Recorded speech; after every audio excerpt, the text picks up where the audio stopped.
Hello everyone, my name is Twilight Kingdom. I'm here to review an anime, more specifically an anime that I like very much recently. And that anime is Bungo Stray Dogs. Now then, kick it. Uh, hey, you guys hear me? I said kick it. You know, show some scenes of anime. Are you guys doing it now? Okay, good. Sorry about that little interruption. Now then, let's get started. Okay, so Bungo Stray Dogs takes place in modern Japan. As in modern Japan, I have no idea. But anyway, the story starts off with our main character, Asashi, on the brink of starvation. Now, as for why this is happening, I'll may as well give you a small rough of estimation of what happened. Asashi got kicked out by his orphanage, because the orphanage is jerks, and of course he got kicked out for obvious reasons that even Dazai points out later on. As for what Dazai is, I'm not going to tell you because that's going to be spoiler territory. So let's go. But yeah, Asashi got kicked out of his orphanage, and it's for the BS reasons. But BS reasons aside, he decides that because he's on the brink of starvation, he decides to, well, obviously, steal. So, yeah. A lot of people pass by, but a lot of people are too much for him to steal. The last person he ends up spotting is a guy who's drowning alongside a riverbank. So, yeah. He tries to ignore him at first, but ends up saving him in the end. But, surprise, surprise, the guy he saved was actually trying to commit suicide. Yeah, the suicidal maniac is named Dazai. Dazai is a character. Dazai is pretty much a suicidal maniac, but despite being a suicidal maniac, he is surprisingly smart. And way more intelligent than he gives off. Anyway, a little after saving his life, one of Dazai's friends, named Kimikita, ends up meeting up with Dazai and Asashi. Now, Dazai decides to repay Asashi by feeding him, and Asashi just asks for tea and rice. Anyway, after Asashi has his fill, Dazai and Kimikita revealed that they're from an agency known as, well, the Armed Agency. They're basically like detectives and handle police matters that are too difficult for police. For example, if there was a mafia situation, or there's people with supernatural powers, or something like that. Speaking of that, and since on the topic, most of the detective RNAC have supernatural powers. Supernatural powers can just be about anything. All them have to strengthen weaknesses and so forth. Although the only thing I have to complain about the supernatural powers is their stupid names, because most of them do not make any sense. Either that, or they're just too confusing for me to grasp. Anyway, that little segment aside, after revealing they're from our detective agency, Asashi asks what they're doing, and Kiwikia reveals that they're after a tiger who's been causing a little bit of havoc or disturbance around the city. Asashi freaks out and tries to run away, but Kiwikia obviously stops him. Of course, immediately after he was caught, Asashi reveals that the tiger has been following him for the past weeks after he left the orphanage. With this knowledge in mind, Dazai decides to use Asashi as bait so they can capture the tiger. But of course, Asashi obviously refuses, but thankfully, Dazai just tells him he can get some of the reward money that the tiger is worth. And as for how much the tiger is worth, well, it's definitely a lot. Most likely in the hundred thousands or so. Anyway, they wait for a while, and of course,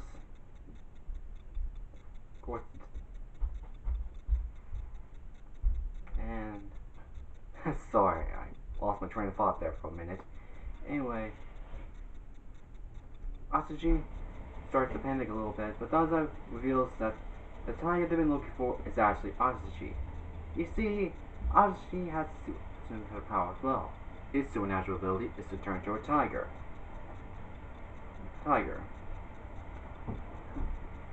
And to be more accurate, he's something known as a rare tiger, which actually is studied in mythology. Specifically in China, rare tigers are pretty different from werewolves. They do have regenerative abilities and strength and speed, you name it. But when it comes to the effects on the moon, they can transform even without the moon. So yeah, that's pretty much it.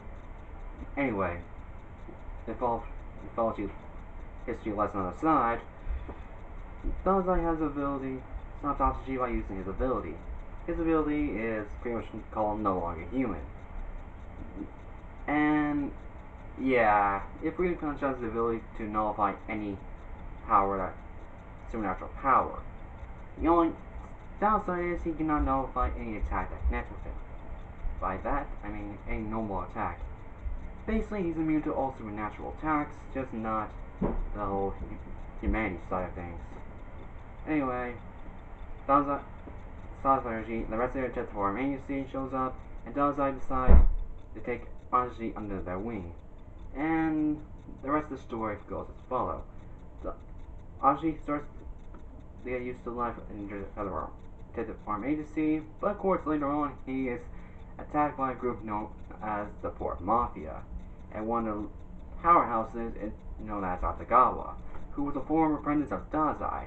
Oh, and by the way, spoiler warning, Dazai was a former member of the Port Mafia.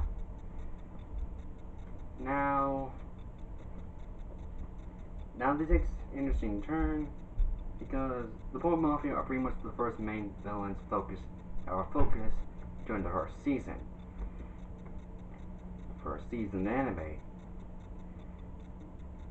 anime. But of course, the reason why they're after Asashi is that he's worth a lot of money in the black market and someone's willing to buy him. As for how much, I believe it was 7 million or 7 billion or something along the lines. I just remember it was a 7.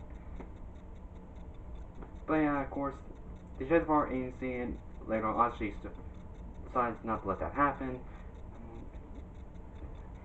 So they end up having the fight before Mafia just so they don't get their way. And as for Asashi's most difficult battle, especially in the first season anime, it was his battle against Atagawa. And boy, is he a powerhouse. He basically has the power to devour anything around him. It can be space, physical attacks, or even the ground itself.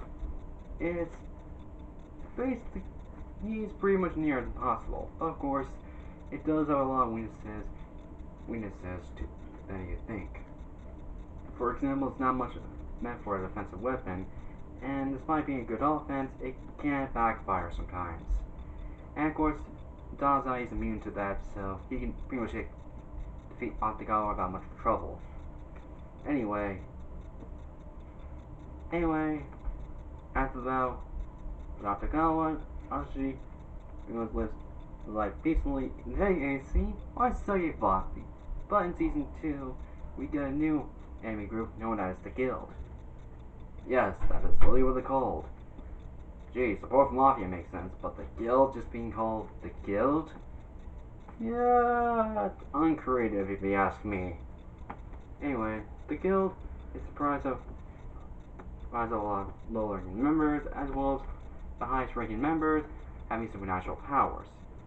Oh, and I may as well forget to mention this too, but some of the high members in the Port Mafia also have supernatural powers as well.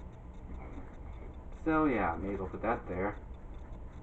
Anyway, the Guild tries to take Asashi with them, but ends up making enemies of both the Guild and the Jetfire Agency because of that. So, because of this, the Jetfire Agency and the Port Mafia end up teaming up together, making a small teaming up together situation. And boy, Season 2 was a lot better than Season 1. And it's mostly due to, well, the first 4 episodes of season 2. It basically follows Dazai's backstory, and boy was it a tear. Was it a well-deserved backstory, and definitely deserved 4 episodes. It was not wasted at all. Now, back to the topic at hand. Sorry, I got sidetracked there. So what was I talking about? Oh yeah, Four Mafia and the Type of Army C versus the Guild. The Guild had 3 powerful members. Heck, even one of the members was based off of Lovecraft. I'm not even kidding. That is kind of amazing. Amazing in its own right. But anyway, the leader of the guild once asked. Anyway, yeah. After a while, the final confirmation was Atsugawa and Atsushi versus the leader of the guild, which I forgot his name. I really don't care if I forget his name. And yeah, they fight and win, and that's pretty much it. There's also an OVA, but that's just an extra piece. And that's Bungo Stray Dogs, the entire season in a rough draft format. Now, I guess I should probably state what I actually like about this anime. The anime had a lot of good points. It had good characters, good backstory, good world building, has good enough realistic scenarios which they can actually happen. Heck, even the comedy was pretty good and fit the tone of the show pretty well. Now, there was some things I didn't exactly like, and it was just very few things. One was some portions of the animation. In season 2, they had some weird awkward moments where the characters don't show their faces, or they remain faceless, and while they're talking, the lips don't move.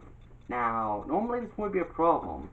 I mean, season 1 did this, and it worked perfectly, but season 2, it was kind of weird. And, yeah, I'm not gonna lie, that was the only weird part about that. But other than that, the story was definitely good, the characters were interesting, the economy was cool, was perfect. Not only that, but the powers were very interesting as well, and they did have both good strengths and weaknesses towards them. So yeah, if I had to give a rating for how good Bungo Stray Dogs is, it's definitely a good 8 out of 10. 10 rating. It's not the perfect anime, but it's definitely a pretty good anime than most would expect. So yeah, that is Bungo Stray Dogs. That's all, guys. I've been Planking them. I'll show you guys later whenever I decide to do another review. Peace out, guys.